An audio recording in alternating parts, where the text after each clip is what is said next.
This episode includes discussions of potentially triggering topics such as abuse, trauma, addiction, and other sensitive subjects. These topics may be difficult for some listeners. Please listen with care and prioritize your well-being as needed. Hi, everyone. Thank you again for joining us here at Rabbit Hole Reflections. I am your host and curator, the Lisa V. Today, we are joined by Cari. Cari is a massage therapist, coach. She also does somatic work to help people release some trauma, as well as energy healing to help them work through their trauma as well. She helps clients release physical tension and heal past trauma. The result is a life of empowerment, peace, and profound personal growth, enabling her clients to live authentically. Cari, thank you so much for joining us here today at Rabbit Hole Reflections. Oh, thank you for having me on the show, Lisa. I'm so excited to be here. I'm so excited to have you. So why don't you go ahead and take us through your journey down the rabbit hole? Sure.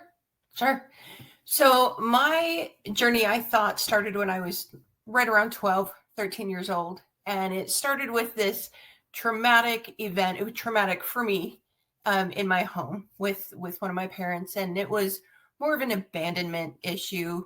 But it was, as I was growing into an adult, that was the moment that everything seemed to shift for me, to change. And I was like, well, this is where it all started. This is where the trauma and the, all started. And so I went probably about 20, 25 years. I was in my very early 30s, and I had a lot of trauma, a lot of abuse, a lot of this, and most of it had to do with family. And I finally got to a point where I'm like, you know what? I'm holding on to a lot. I know that I need to let go of this. I need to work through it, process it, the whole gambit. And so I sought out a therapist, and I started telling this therapist about my trauma. And very quickly into it, he stopped me and said, oh, very easy. You just need to reparent yourself. 12 weeks. You should be good in 12 weeks. And I'm like, okay, this is like 25 years of trauma, but okay. And so I never even got to share everything that I felt was important. He had just immediately went into, okay, you need to reparent yourself. It's very simple. And just go back and be the parent that you didn't have. And I'm like, okay, I need you to teach me how to do this, because when I go back into my memories, into, all of the trauma that happened, I'm still that damaged little child. And I don't know how to step out of that to be this parent to myself. And he just said, well, that's just what you do. Okay, but how? And he's just like, but you just do that. And then he just wanted me to talk about that. And I'm like, but I'm not doing anything. And I was, okay, maybe I'll figure this out in the 12 weeks. And I didn't. And after 12 weeks, he was like, you should be good to go, and just kind of shooed me out the door. And I thought, okay, that's interesting. I don't feel healed. I don't feel like anything really got helped. Let me go to another therapist. And I did. And the same thing happened. And then I went to a third therapist, and the same exact thing happened. Oh, wow. And I was just, at that point, I had decided that I was too broken to be helped. And every day was going to be a white knuckle day, because that's what it had been for 20 some odd years. And that's what I was going to have to live for the rest of my life. And so I went probably another 6 or 7 years living every day just depleted, and that it was never going to get better than this, and that I was never going to be better than this. And I thought maybe God made a mistake. How does this happen that somebody so broken as me is surviving? So a few years later, I ended up meeting up with a friend of mine that I had known at that point for 24 years. We hadn't seen each other in 18 years. He texted me and said, hey, my wife and I and my kids are going to be in town. Can we get together for dinner? Yeah, absolutely. And we got together and we just started reminiscing and talking. But throughout that night, I realized that in those almost 20 years, he had changed and become this totally different person. He had matured and he had grown. And I was the exact same person that I was in my 20s. And I'm like, this is the brokenness. This is the brokenness. And that really, really sent me into a deep spiral. And within the next couple of years, I just felt like I couldn't do it anymore, that it wasn't worth it for me to live this struggle every single day. And so I made a plan to end my life. And I had the date, I had the time set. I didn't tell a soul. I had written all my goodbye letters, had them addressed and stamped and sealed and sitting on the counter, hoping that whoever found me would put them in the mail because I didn't want the chance that anyone would stop me. And this miracle happened where this same friend called me out of the blue 24 hours before and just said, I need you to talk to my friend. I need you to talk to my friend. His name is Dave. He's a coach. And I'm like, nope, I'm not going to do it. And he said, I want you to do this. I want you to do this. I need you to do this. Please just do this for me. And I said, I'm not going to invest my time again because I am too broken. And I can't, it's too painful. He wouldn't let me off the phone. And so before I finally, after about half hour, I finally just said, he said, just talk to him 4 times. And I said, okay, I'll do this just because I love you. It's not going to help. Probably not going to tell him anything, but I will get on a phone call and be breathing while he is talking. And I will do that for you. And we can get a little bit deeper into that story in a bit, because that's more about the transition. However, what I do still want to bring up now is while we were in this transition, and while I did end up working with him, and about 9 months into it, after we had gone through what at that point was almost 30 years of trauma, all of a sudden, 10 more years of trauma, the first 10 years of my life, all the memories started coming back. And I had been sexually abused by a family member for the first 10 years and had forced myself at 10 to forget all of it. And so in reality, there had been 4.5 decades of trauma that I was fighting through. And I didn't know that there was this other trauma that was underneath that was controlling me, that was keeping me from being able to grow up. It was keeping me from being able to change. It was keeping me stuck in this mentality of in my 20s where all my friends were going through life and progressing and growing and learning. And I was standing still. I wasn't moving. So it's a lifetime of different types of trauma that almost did me in. And then this story of how by a miracle, I was able to come back from it. Wow. Thank you for sharing and for your vulnerability. I know that's not always an easy topic to bring up. First, I want to say I'm very grateful for your friend. You and I just met right before the show, and I'm very grateful for your friend and the miracle that you had. That is, pardon me while I tear up. I'm very grateful for that. And I am grateful that you're here to share your story. I don't even know where to start. I want to say you are not alone. And I think that's more for listeners than for you and I. It is something that a lot of people feel, that they're so broken that it's just, there's no reason to continue on. And you did. And I really want to hear the next part of your story. Thank you. Thank you so much. Let me add just a little bit of this friend.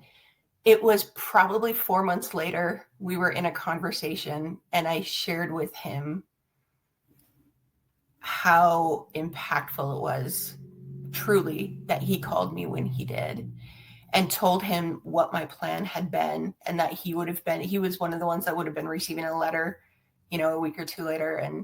And he he just stopped for a moment and said, I didn't know why, but I had the strongest feeling that I had to call you, and I couldn't let you off the phone until you promised to talk to my friend Dave. And so there was higher power. There was that than the two of us that were in this, because this was very inspired on his end. So the next step is I spoke to this person named Dave, and I did not want to. I pretty much turned back into this teenager child, and he was this kindest man in the world. And he starts telling me all about him and his family and his experience and And I'm like, the whole time I'm like, I don't care. I'm doing this because I love Eric. I promised Eric I would do it. After 4 conversations, then it's the plan that I had is probably going to happen again. And he said, so tell me about you. And I literally just crossed my arms and said, I've got a lot of trauma. That's all you need to know. And he goes, okay. All right, well, let's get started. And I said, I'm not going to tell you anything. I don't want to be here. I don't want to talk to you. I'm not going to tell you anything. And he said, okay, let's get started. And I got really kind of angry. And I said, what do you mean, let's get started? I'm not going to tell you anything. And he goes, I heard you. Let's get started. And I said, okay, this guy's crazy, but let's just go with it. And so he had a very unorthodox method. And he started doing some neurolinguistic programming. He started doing some somatic work. And he took me back into this memory. And I didn't tell him a word until I think it was our 4th session. It was the first time I ever told him anything about me. But for the next 3 hours, he took me back to at that time, the very first memory when I was a teenager.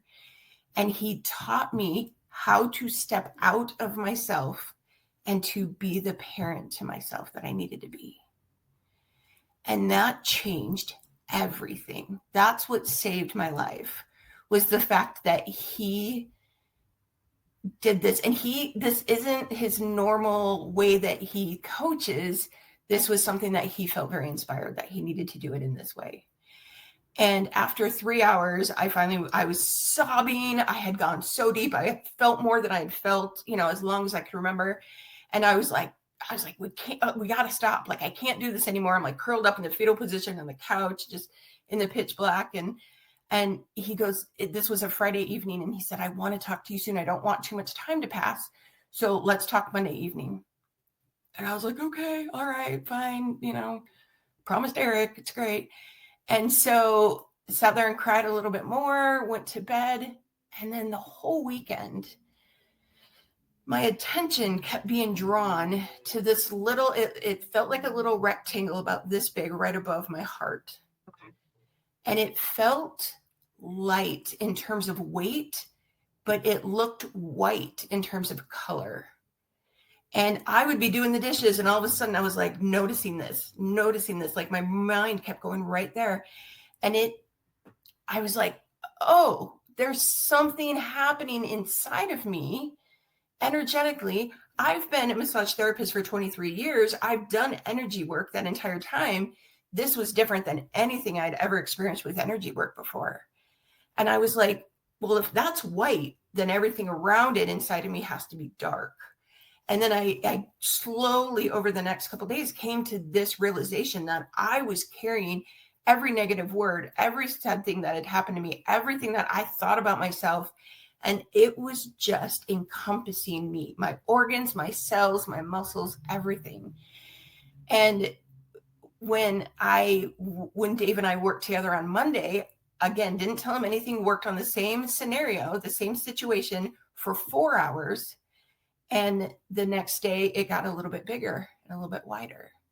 And I was like, okay, this guy's crazy, but maybe he knows what he's doing.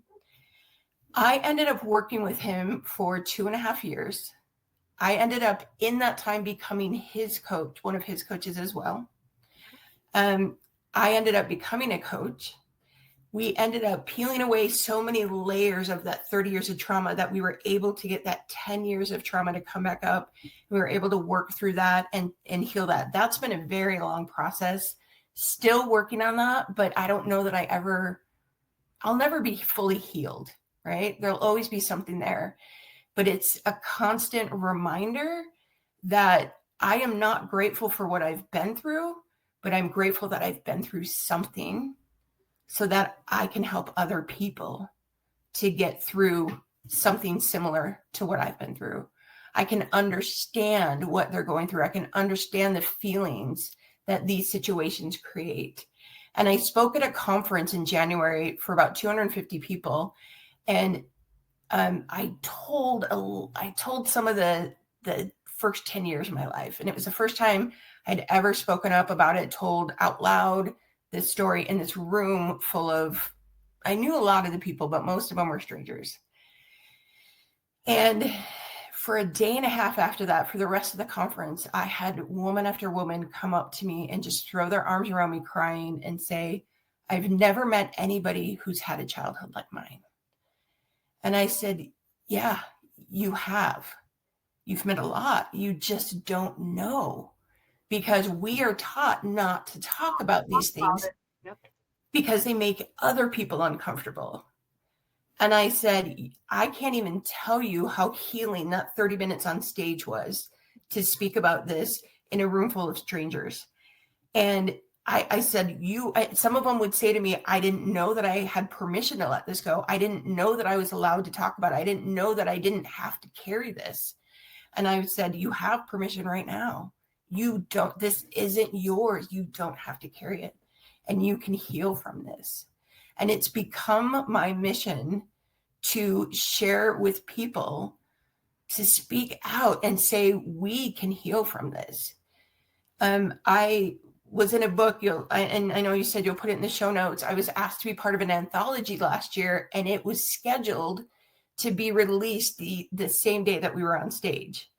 Now, it didn't get released until a month later, which at the time I was like, oh, kind of bummed about it. But looking back, it was really good because I needed to deal with that opening up from speaking. And then a month later, this book came out, and I was like, 7 billion people on this planet have the potential to read my story. And I'm like, there's no hiding now. There's no hiding. And so that's when I decided to go on a mission to share it in any way that I can, so people can know that there are people that have healed from experiences similar to what they've been through. And there is hope for them. And it's not even hope. It can happen. There is this beautiful life on the other side, and you don't have to stay stuck where you are. It's amazing that the things that you can and will accomplish, and it's horrifically terrifying to start it. And there's people who will walk through it with you, just like Dave did with me. I want to go back because you mentioned the state that you were in.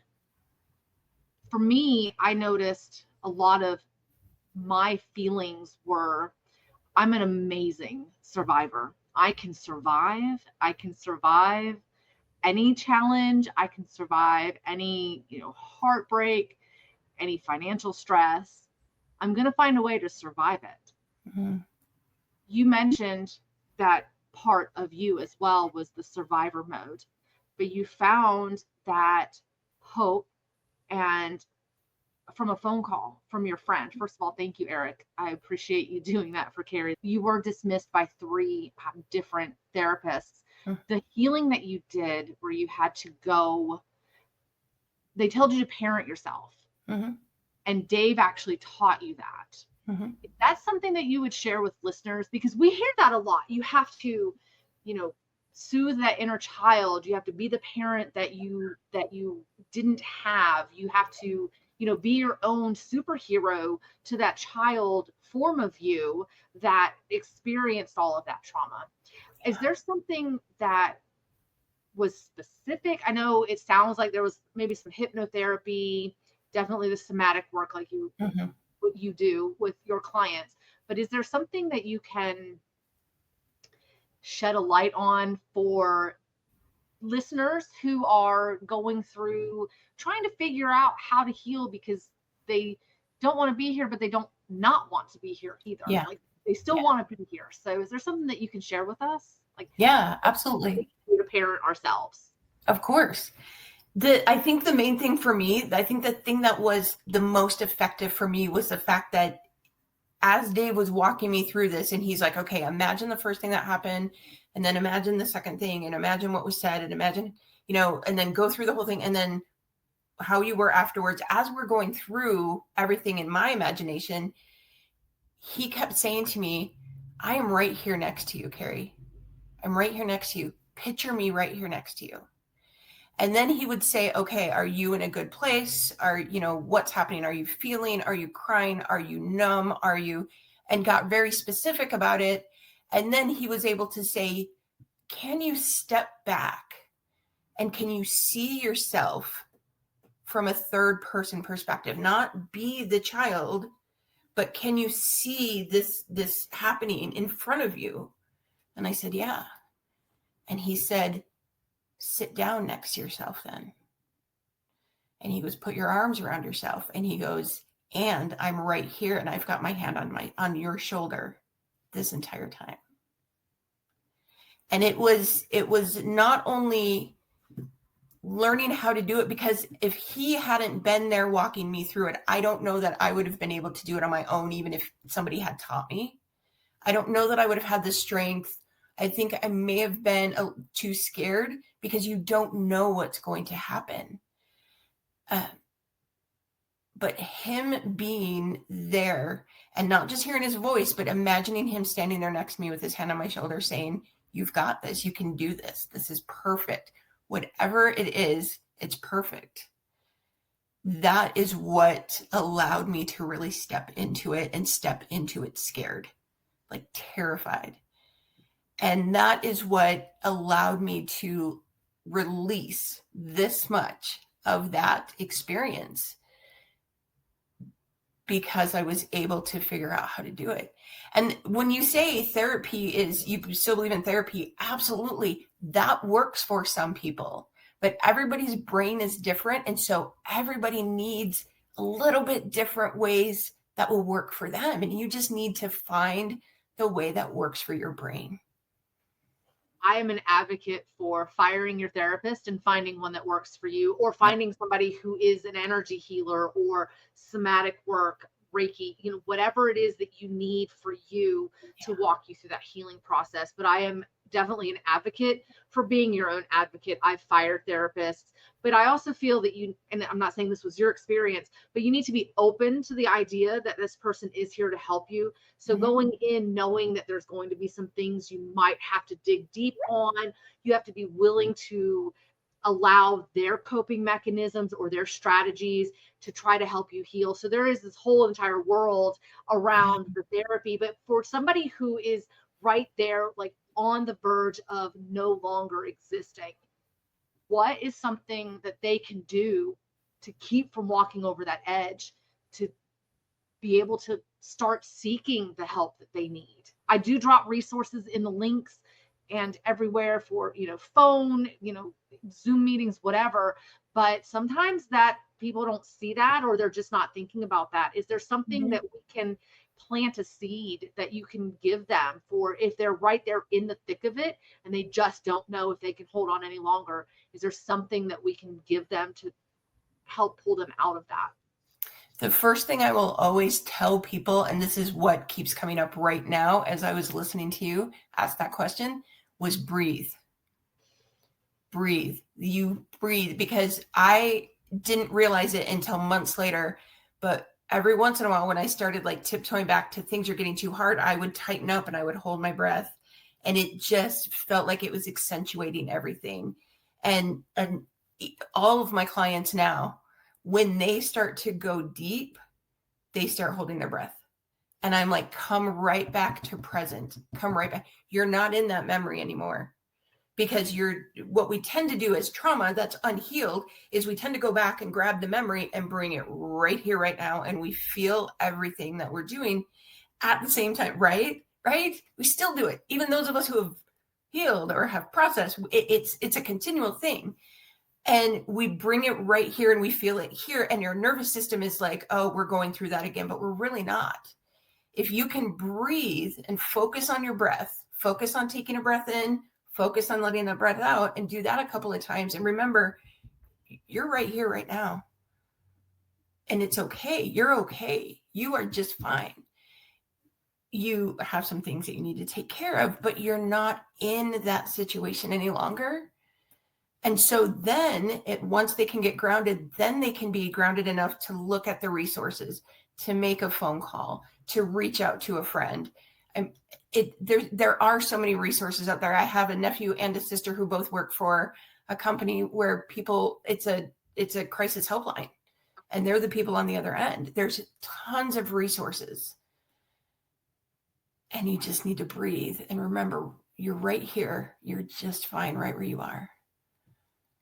That's important for people to remember, is that they aren't their past trauma, and that our brains do have a hard time, you mentioned, differentiating between what happened in the past and what's happening right now. There's a breathing technique that I really like to do. It's a 3-4-7. It's not mine. Emily, she's a coach. I discovered this technique from one of her podcasts. You breathe in for 3 seconds, you hold it for 4, and you release for 7. Do it 3 times, and then check where you are. Check to see if you've moved away from that past experience and more into the present. And you do this, and it brings you back to where you are, and you can do a self-regulation, check in to see where you are. Are you still in panic mode? Do you still need, some more breathing, or can you now pick up the phone, or, go try to get into a Zoom meeting or call a doctor, or whatever you need to do to get that next step of healing for yourself. Yeah. Yeah. I always tell people, smell the roses, blow out the candles. Because I like that. Yeah. In through the nose, out through the mouth, excuse me. In through the nose, out through the mouth, because it changes the level of oxygen that gets in your blood and what you expel. And so it really helps to regulate. If you do in through the nose, out through the mouth, it really helps to center you and bring you right back to present. I want to go back to, you mentioned the shame. I think this is so important to have a deeper conversation about, because so many of us carry the shame of our past, and it's not our shame to carry. Yeah. We can make the decision to stop carrying the shame because we were the recipients, not the ones that, okay, some people might be the ones that actually did it, but if you're in a recipient state of mind where I don't like the word victim. Right. I like the word survivor, but I don't even like that, because I'm personally tired of being a survivor. I want to be a thriver. So that's one of my favorite terms to use. But when you're in the mode of I'm in my past, bringing yourself back to present, but what are some things they can do to help break that cycle of shame? Because it's not theirs. It isn't. It's not theirs to carry. This was something that was handed to them. And something that I learned, and I remember the moment I learned this, and there was a switch that changed in me, was you don't have to believe everything you think. Oh, just because something's in your head doesn't mean it's true, doesn't mean it's right, doesn't mean it's wrong, doesn't mean you can doubt your doubts. You don't have to believe everything you say to yourself, or you don't have to believe everything you think. So many times we take on these identities that other people give us when we're younger. Friends, family, bullies, teachers, the maintenance guy in the school, whatever. And somebody may have said something, or, said that you're clumsy or you're not bright or whatever. And we believe that. We take it on and we believe it. And we repeat it to ourselves so many times that it creates these neural pathways in our brain. And so when you try and stop that, your brain's like, nope, we're going to go down the most familiar route. And if you can just stop and be like, where did that come from? Do I really believe that?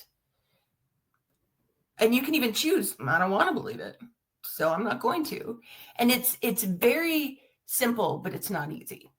Not easy at all. You have to create new habits. And that does take a while, and it entitles a lot of grace for self, which I didn't have. That was a very hard thing for me, was to be like, I'm okay and I can forgive myself for doing whatever. But you do the best that you can with the knowledge and experience that you have in every single moment of your life. And so going back and saying, I should have done this, or why didn't I do this? You did the best you could. And how do we know that? Because if you could have done better, you would have. And so you did the best you could. You don't have to believe anything that is attached to that. And so just doubt your doubts. I love that. Doubt your doubt. That's definitely going to be a tagline for your episode. You're definitely allowed to rewrite the rewiring, rewire the wiring, and rewrite the stories that you tell yourself. One thing we do here at Rabbit Hole Reflections is we share hope and inspiration through sharing our stories and hearing stories of others who have been through a similar trauma, so that we can have something to hold on to help us through our healing journey. You mentioned that you shared a stage back in January, and you shared your story in a little more detail than you had in the past in front of that room of people, and women were coming to you thanking you for exposing yourself, being vulnerable, sharing that story. But not only that, you gave them the signal that they can now share their story, and they don't have to carry that burden anymore. They can release that. So that's what we do here at Rabbit Hole Reflections, is share our stories to help heal the world. Again, I do want to thank you for being here and for sharing your story, being vulnerable. Anytime you do anything that way, that gets a little bit of it out, right? That could be dance, that could be meditation, that could be speaking it, anything that you do. And for me, what I do is I have a very clear intention. When I know that I'm getting in my head and I'm believing my thoughts and I'm, doing the old patterns. The funny thing is I thought, when I started working with Dave, I thought that he was a coach because he had it all figured out and he knew how to do this stuff perfectly. So he doesn't deal with crap anymore. And he very quickly pointed out that that was not true at all. This is a continual thing. So it's progress over perfection. We're never going to be perfect in this. We're always going to have these thoughts. We're always going to have these things. But once you learn how to get out of those patterns, they get further and further and further apart, and they get weaker and weaker as you're creating those new neural pathways. So to stay with it, and for me, I have intention. So when I'm getting back into my patterns, I will do some meditating, and my intention of meditating is to let go specifically of this pattern, or to let go of this old belief that I'm starting to grab onto again. And nope, I know, not necessarily here, but I know right here that it's not true. And I let it go. And so your intention will help release too. So if you dance with intention, if you go swimming with intention, if you run, if you, any of that, just anything to help move your energy around, always lets you let go a little bit more. I think you hit a vital point, is getting that energy unstuck, moving it around, releasing it instead of continually carrying it within you, because you can only hold so much, and then you're gonna break, whatever that looks like. So getting that energy out, moving that energy, is definitely something that helps that healing process.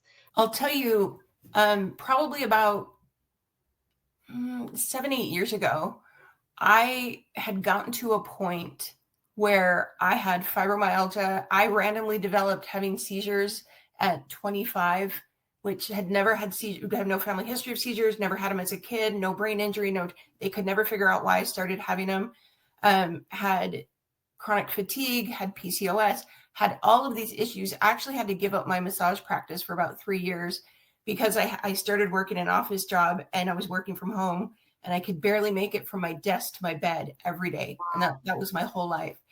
And what I found is when Dave and I started really going deep and working on this stuff, that my seizures quit happening, that my fibromyalgia attacks decreased greatly, that my chronic fatigue attacks decreased. And once that happened, Then I started cold plunging in Lake Michigan. I started running. I started doing all of these things that I never thought that I would be able to do. Because when we hold on to trauma, our memories, or anything negative inside of us, it permeates our cells, it permeates our organs. Because it doesn't have anywhere to go. For me, the thinking was so traumatic, it actually caused me to start having seizures. And when I spoke recently to a new neurologist, they said, "What are your seizures from?" And I said, "Trauma." And they said, absolutely trauma can cause seizures, because you're just, you're carrying everything. A lot of cancers, a lot of illnesses, especially autoimmune, are caused by unresolved trauma. And so if you feel like, I can't dance, I can't go swimming, I can't do any of those kind of active things, like you said, start with the things that are smaller. Start with the meditating, start with yoga, start with something small, because as you release this, you will find that physically, I haven't met a person yet who didn't have autoimmune issues who didn't see an increase in, or I'm sorry, a decrease in their symptoms once they started working through their trauma. My former guest, Olivia, she had childhood trauma and was bedridden at the age of 16 and ended up figuring it out as well with the exercise. She started doing yoga and is so healthy and is able to move. She doesn't have the back spasms or any of those flare-ups that she would have, because she started to face the trauma, move the trauma and that energy out of her system. And she actually now does the same, healing work with her clients, Reiki and yoga and whatnot, to help them recover from trauma. It's nice to see the shift in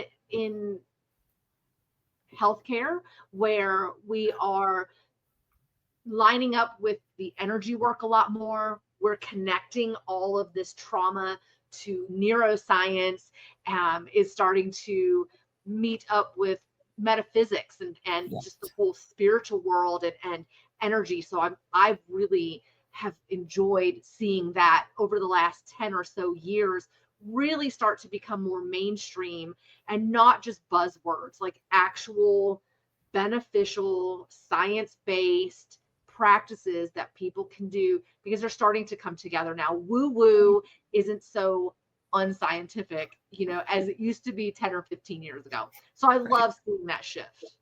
I say to people all the time, because I've had people come to me and be like, "Well, I don't want to do it if it's woo-woo." And I'm like, what does it matter if it works? What does it matter if it helps? Right.